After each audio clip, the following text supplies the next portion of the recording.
Assalamualaikum warahmatullahi wabarakatuh. Kembali lagi dengan saya Roni di Berpacu Dalam Misteri. Gimana kabar kalian? Semoga selalu diberikan kesehatan, rezeki yang cukup, dan diberikan ketenangan di dalam hidup. Kali ini saya akan menceritakan sebuah cerita horor karya dari Vera Dwi Aprilianti yang berjudul Kamar Mayat 13. Seperti apa ceritanya? Tonton video ini sampai selesai. Baiklah, nggak usah lama-lama lagi. Seperti biasa, siapkan kopi, teh, duduk senyaman mungkin, pejamkan mata kalian, dengarkan dan simak baik-baik ceritanya.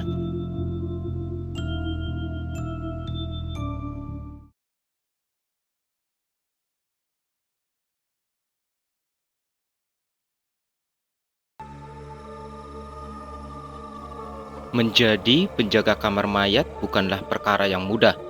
Banyak kejadian ganjil yang sering kualami, terlebih saat jenazah-jenazah yang sudah lama berbaring di sini tak kunjung ada yang menjemputnya. Perkenalkan, namaku Satrio. Saat ini aku berusia 28 tahun. Sebagai seorang yang tidak mengenyam pendidikan tinggi, membuatku sulit untuk mendapatkan pekerjaan. Hingga suatu hari, sanak saudara datang dan menawarku pekerjaan. Aku girang luar biasa.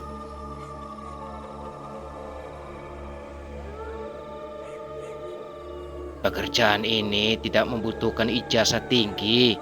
Yang penting niat dan mau, ucap Yamin, Pak D dari pihak ibu. Aku mau apa saja Pak D, asalkan halal, sahutku cepat. Bagus, kalau begitu, jadi ini kerjanya di rumah sakit, Sat? Oh, iya, jadi cleaning service ya?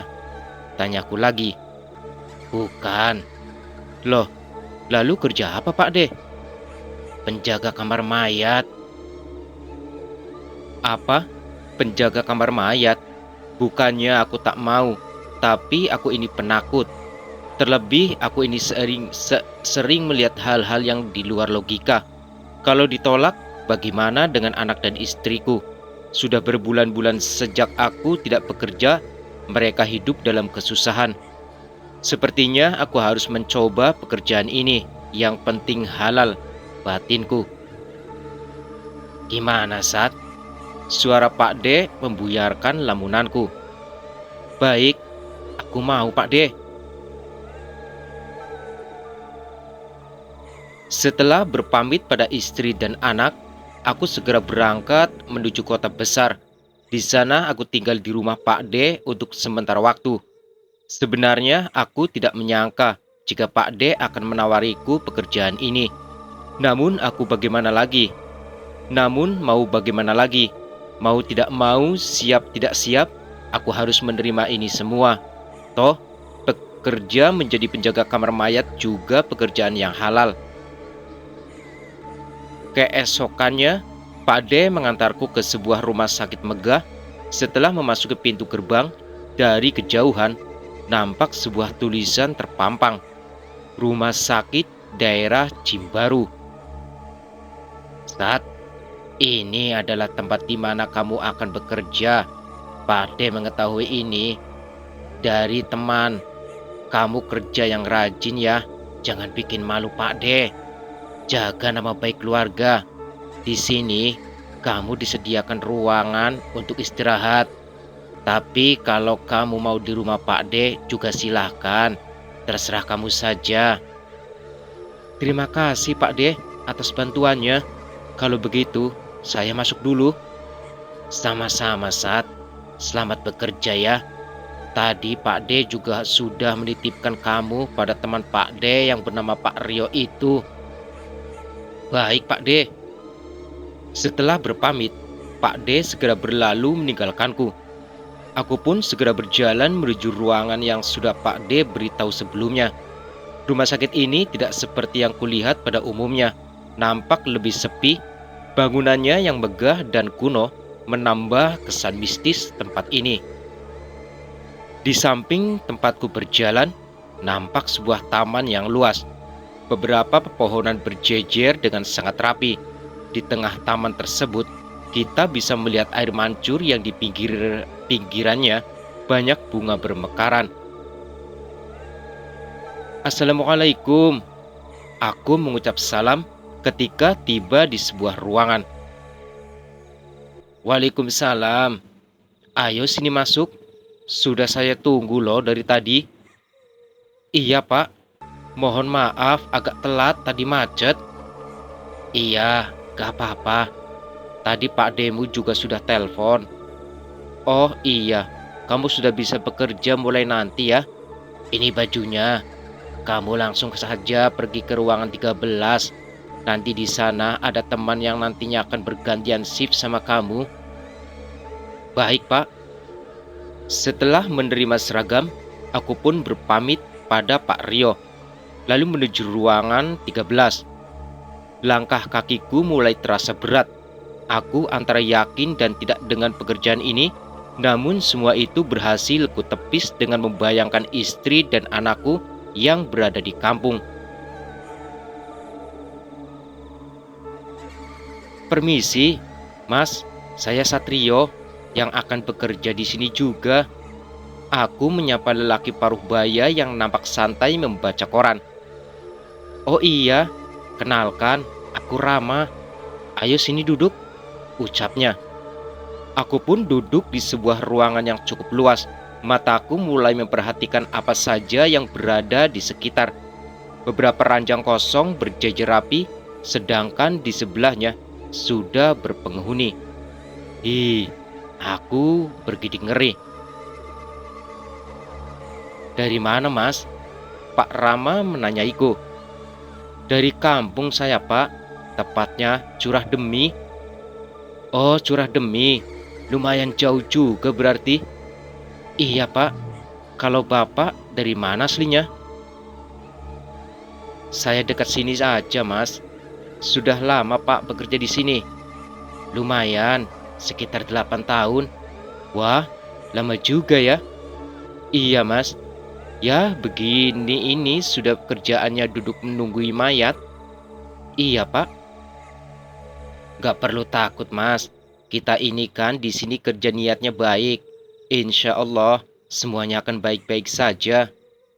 Iya, Pak. Terima kasih. Oh iya, ini saya sudah waktunya pulang. Nanti mungkin ada keluarga pasien yang datang untuk ambil mayat. Jangan lupa didata ya, Mas. Apalagi yang pojok itu. Sudah hampir semingguan tidak ada yang menjemput. Mudah-mudahanlah, Mas, segera dijemput. Kasihan. Iya, Pak. Setelah berpamit, Pak Rama berlalu dari pandanganku. Aku mulai gelisah, segera beranjak dari kursi, lalu berdiri di depan pintu. Ruangan 13 berada di pojok bangunan ini. Jadi tidak heran kalau sangat sepi, tidak ada orang yang berlalu lalang satupun.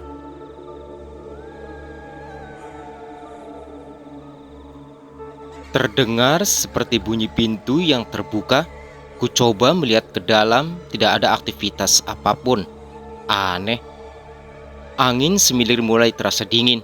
Langit yang tadinya terang benderang berubah menjadi senja. Aku masih berdiri di depan pintu dengan perasaan yang masih tidak karuan.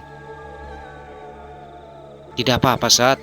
Yakinlah, ini hanya soal kebiasaan, ucapku dalam hati.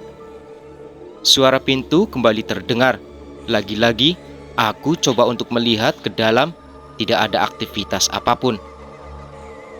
Saat aku kembali melangkahkan kaki keluar pintu, tiba-tiba terdengar suara yang membuatku kaget. Selambu kamar mayat yang berada di pojok kanan bergerak dengan cepat. Astagfirullah, ucapku. Aku berjalan menjauh dari kamar mayat tersebut.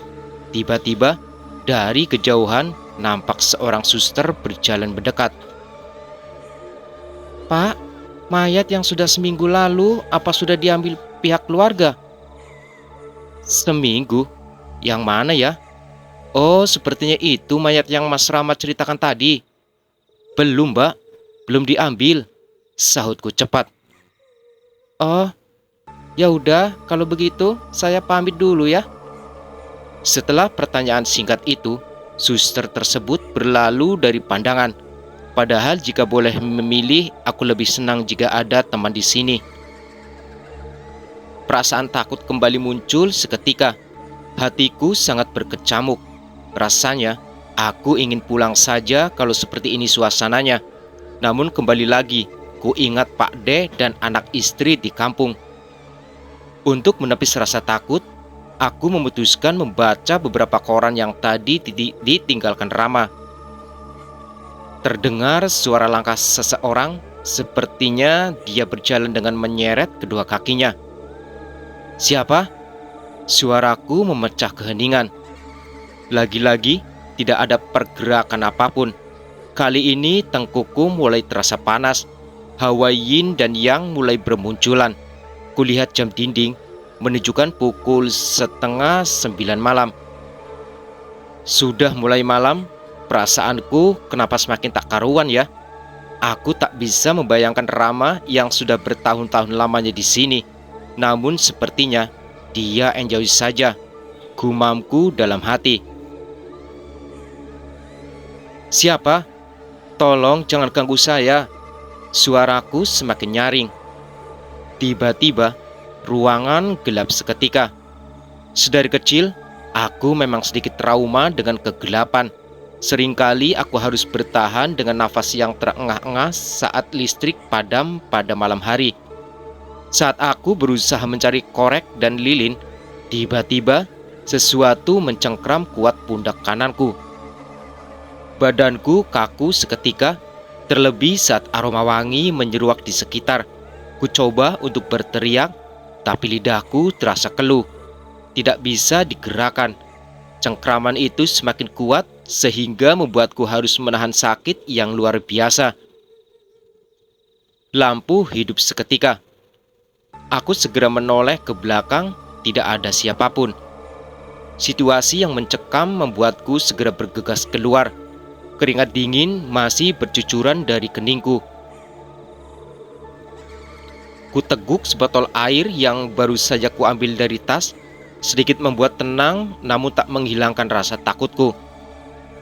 Apakah mungkin aku bisa bertahan lama bekerja di sini?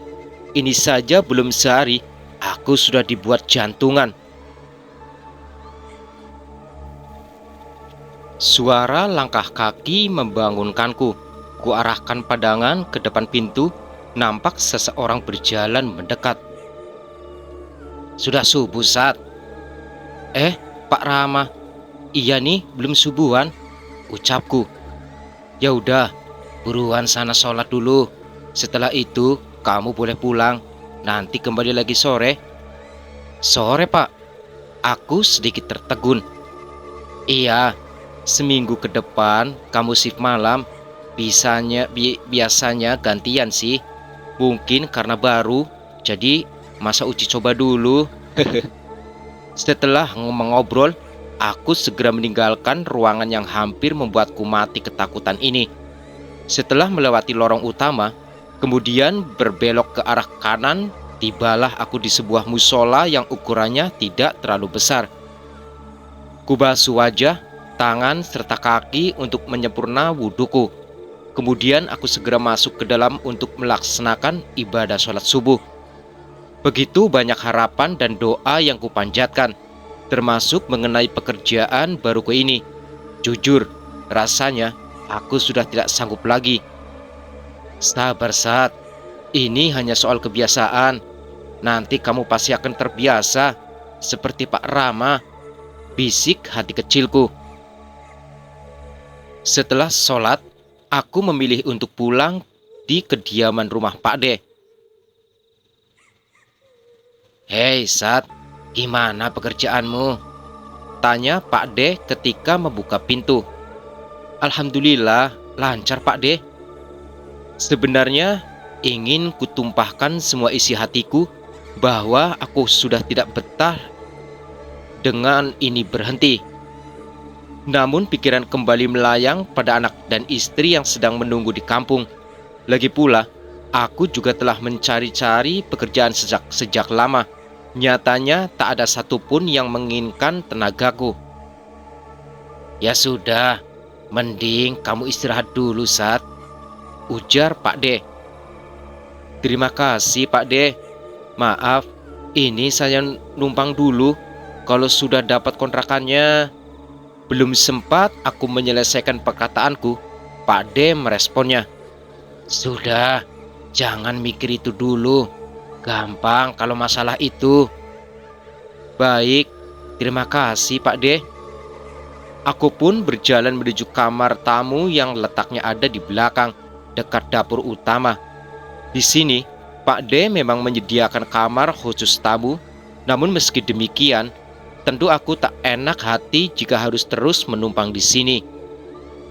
Setelah menaruh tas, aku mulai merebahkan diri di atas kasur.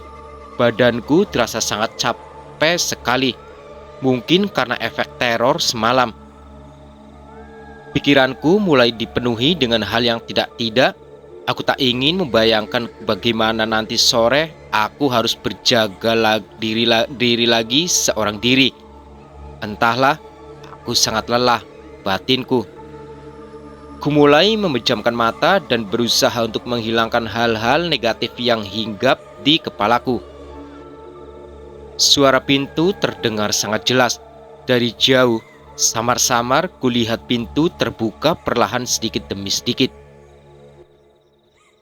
Nampak seorang perempuan paruh baya dengan menggunakan baju berwarna putih kemerahan, berjalan layaknya hewan melata mendekat ke arahku. Aku yang sedari tadi syok, kini tidak bisa berkata apapun. Perempuan itu semakin mendekat. Jemarinya mulai menyentuh di depan kasur bagian bawah. Kini wajahnya nampak begitu jelas, mata yang hitam pekat, bibir, telinga, dan matanya berada di posisi yang tak seharusnya. Sangat mengerikan dan menakutkan. Lidahku mulai keluh dan nafasku tersengal-sengal. Sat, hei, bangun. Suara tersebut mengagetkanku. Pak D, kamu teriak-teriak. Ada apa? Kenapa? Aku terdiam, sedikit tidak mengerti dengan perkataan Pak D. Apa kamu mimpi buruk? Oh, iya Pak D, sahutku cepat, walau sebenarnya masih belum sepenuhnya mengerti. Setelah mengingatkanku untuk tidak lupa berdoa saat akan tidur, Pak D pun berlalu dari pandangan. Oh, jadi hal yang menyeramkan tadi itu hanyalah mimpi. Syukurlah, ucapku dalam hati. Aku pun mulai beranjak dari tempat tidur, lalu menuju kamar mandi untuk bersih diri. Pak D, Satrio pamit ya. Oh iya, besok mungkin pulangnya agak siang, karena sekalian mau cari kontrakan. Oh begitu. Oke, hati-hati ya. Setelah pamit, aku segera berangkat kerja dengan menggunakan angkutan umum. Penjaga kamar mayat kayaknya dia. Seorang wanita muda berbisik pada temannya. Iya, ganteng-ganteng gitu kerjanya jagain mayat. Sayang ya, sahut temannya. Aku hanya tersenyum mendengar ucapan mereka. Mau bagaimana lagi, memang itu kenyataannya. Kiri Pak. Aku setengah berteriak ketika angkutan yang kutumpangi mendekat ke arah rumah sakit Jimbaru. Setelah membayar ongkos, aku segera masuk ke dalam rumah sakit melewati gerbang utama, lalu mulai memasuki lorong-lorong yang sedikit gelap. Dari jauh kulihat Pak Rama, ia nampak begitu santai dengan koran yang dipegangnya. Assalamualaikum Pak. Waalaikumsalam. Sudah datang kamu Sat? Iya, ini Pak, saya bawa kue buatan Bu Dek. Enak loh. Wah, rezeki ini, makasih ya. Sambil menikmati kue, aku dan Pak Rama mengobrol banyak hal. Entah apa yang membuat Pak Rama betah bertahun-tahun lamanya bekerja di sini. Sama saja Sat. Maksudnya sama bagaimana Pak? Ya, dulu awal Bapak bekerja di sini, sama seperti kamu mengalami hal-hal aneh. Tenang Sat, Lama-lama kamu juga akan terbiasa.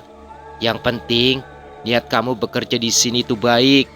Menafkahi keluarga, pekerjaan ini halal, Sat. Jangan khawatir, kamu pasti bisa melalui semua ini. Ini soal waktu saja, ujar Pak Rama. Iya, Pak. Terima kasih nasihatnya. Ya sudah, Bapak pulang dulu ya. Iya, Pak. Setelah mengambil tas, Pak Rama pun pergi. Sendiri lagi, batinku. Aku segera masuk, membuka buku dan melihat data-data jenazah yang ada. Kemudian mulai mengecek ulang satu persatu. Ini ada, ini juga ada, ini juga, kataku sambil mengamati satu persatu jenazah. Saat aku mengecek satu persatu jenazah, tiba-tiba ada kejanggalan tentang jumlahnya.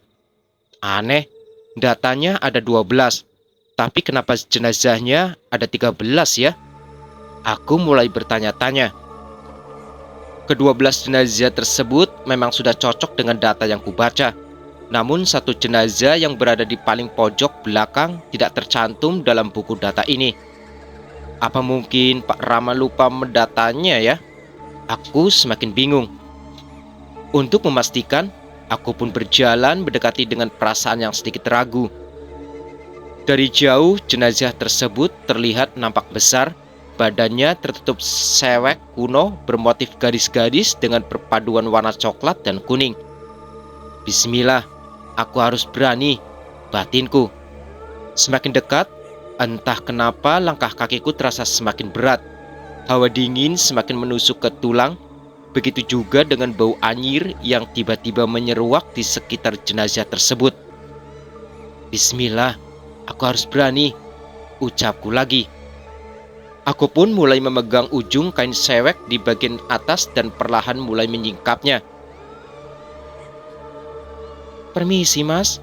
Suara seseorang mengagetkanku. Aku pun segera menoleh ke arah sumber suara tersebut. Seorang wanita muda dengan kotak makan di tangannya. Maaf mengganggu. Ini ada rezeki dari teman yang lagi tasyakuran kelahiran putranya, ucapnya. Alhamdulillah. Terima kasih ya Mbak. Sama-sama. Setelah memberikan kotak makan yang berisi nasi dan aneka kue, wanita itu pergi. Aku pun segera menaruhnya di meja kerja. Oh iya, aku masih belum selesai mendata jenazah yang satu itu. Setelah menaruh kotak makan, aku pun berjalan kembali menuju jenazah yang tadi. Alangkah kagetnya aku ketika tak kutemui lagi jenazah itu di tempatnya. Aku berdiri mematung, memikirkan apa yang baru saja kulihat. Kemana perginya jenazah itu? Padahal jelas-jelas tadi ada di sini. Kakiku terasa sangat kaku untuk digerakkan. Namun kendati demikian, aku memaksakan diri untuk mundur perlahan. Aku mulai bisa melangkah mundur. Namun tak lama kemudian, sesuatu hal yang membuat bulu kuduku berdiri terjadi. Mendadak bau anyir menyeruak lagi di sekitar ruangan. Saking baunya, aku sampai harus menahan mual. Keringat dingin mulai membasahi kening. Aku kembali melangkah mundur perlahan demi perlahan, hingga kaki kananku menyentuh kursi tempat aku biasa duduk di dengan Pak Rama. Aku sontak kaget untuk sekian kalinya. Rasa takutku semakin menjadi. Aku segera berlari keluar tanpa menutup pintu. Kulangkahkan kaki dengan cepat menuju kantor utama. Kenapa, Mas? Tanya seorang wanita yang tadi memberiku makanan. Ini, Mbak, tanya. Apa ada jenazah baru pagi tadi? Setahu saya nggak ada ini, sahutnya cepat. Hah? Nggak ada. Lantas jenazah yang tadi itu? Aku terdiam sejenak, memikirkan apa yang baru saja kulihat. Gak mungkin. Jelas-jelas ada dan nyata.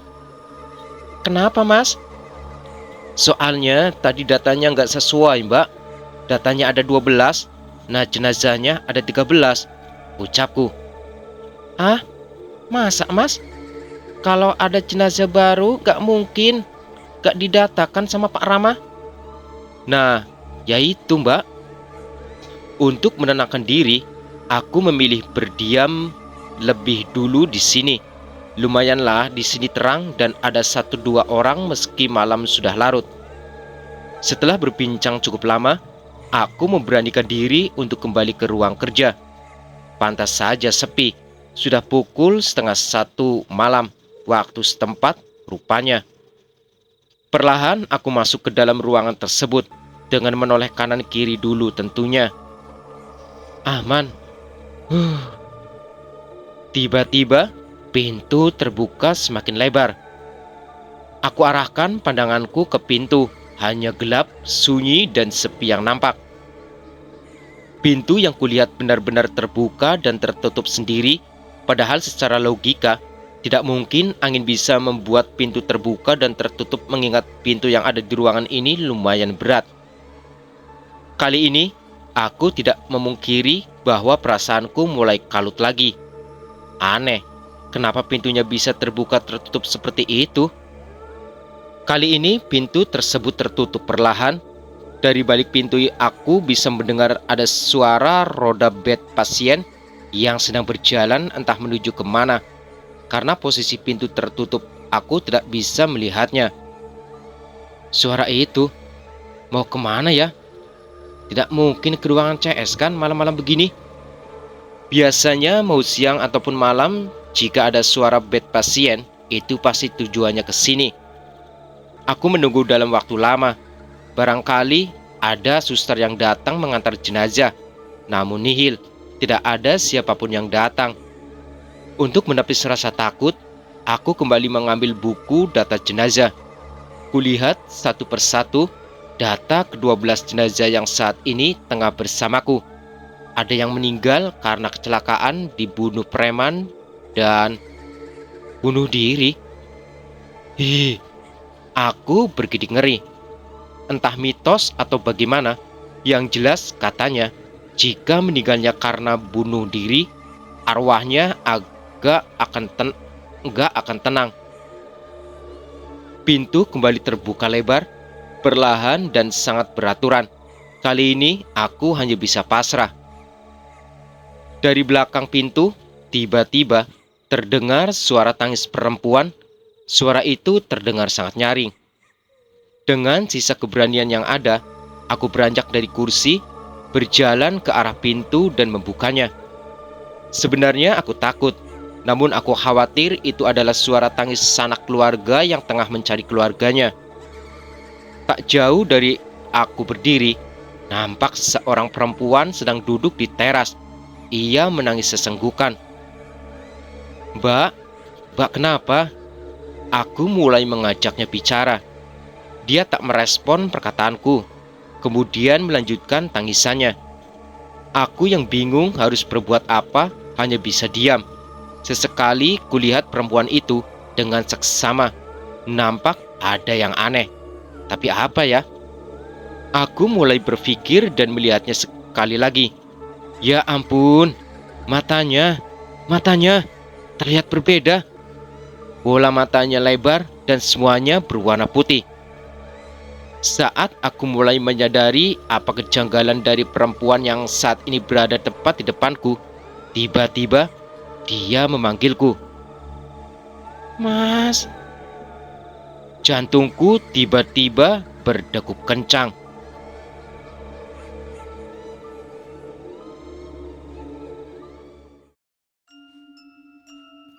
Oke teman-teman, itulah cerita akhir dari Kamar Mayat 13, karya dari Vera Dwi Aprilianti. Jangan lupa bantu channel ini dengan cara subscribe dan like, dan aktifkan lonceng notifikasinya agar kalian bisa mendapatkan cerita terbaru dari channel ini. Terima kasih sudah mendengarkan dan menyimak videonya. Selamat malam, selamat beristirahat. Saya Roni undur diri. Wassalamualaikum warahmatullahi wabarakatuh.